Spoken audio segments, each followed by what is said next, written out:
Kejriwal jail क्यों गए? Gandhi ji jail में रहे।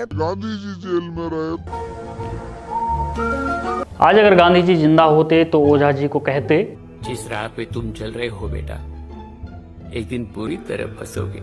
ओझा जी एक बार फिर ट्राई कर लेते हैं। बताइए केजरीवाल जेल क्यों गए? नेल्सन मंडेला मैं कितनी बार बोला कि 27 साल जेल में रहे। नेल्सन मंडेला मैं कितनी बार बोला कि 27 साल जेल में रहे।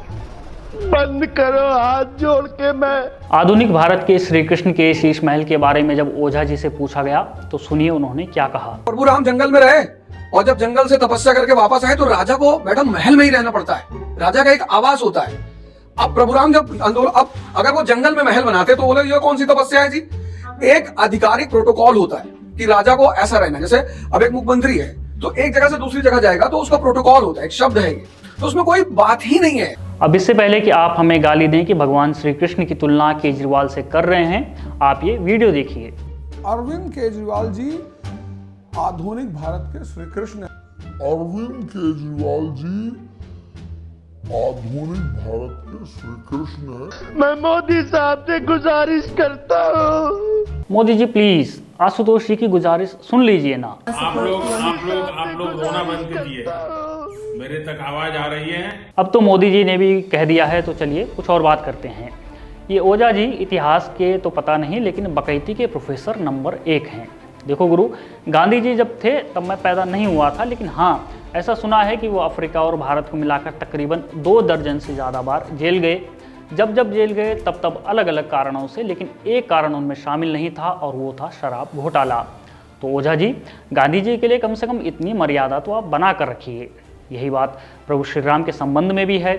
भगवान राम के वनगमन और फिर वापसी का कारण कुछ और था, जबकि केजरीवाल का कुछ और। वैसे भी केजरीवाल बेल पर बाहर हैं, वे बरी नहीं हुए हैं। देखो भैया, गुलाम अपने मालिक को राजा ही मानता है और ऐसे में अगर केजरीवाल की तुलना एक राजा के तौर पर करनी है तो नंद वंश के अंतिम शासक, अंतिम राजा धनानंद से करो, जो भोग विलास में विलीन रहता था। धनानंद ने जनता पर जो जुल्म किया और जो धन जुटाया और फिर वही धन अलग अलग जगहों पर जमा करना शुरू किया, मसलन नदियों के किनारे या जहाँ जहाँ भी। और केजरीवाल ने भी जो करोड़ों रुपए जोड़े वो भी बीच वाले राज्य में यानी गोवा में चुनाव के लिए। कुल मिलाकर कहने का मतलब ये है कि दोनों के कैरेक्टर में कुछ ना कुछ तो सिमिलैरिटी है, इसलिए कंपैरिजन ज़्यादा सटीक ये बैठ रहा है। हमारी नज़र में तो राजा हों तो महाराणा प्रताप, जिन्होंने जंगल में रहते हुए घास फूस की रोटी चुनी, लेकिन कभी भी आम, मिठाई, केला, आलू पूड़ी नहीं खाई। खैर, इस सब से आगे बढ़ते हैं। मैं कुछ दिनों से यह समझने की कोशिश कर रहा था कि ओझा जी बिना लॉजिक या बकैती क्यों कर रहे हैं। तो मैंने रिसर्च की और पाया कि ओझा जी ठीक से सो नहीं पा रहे हैं।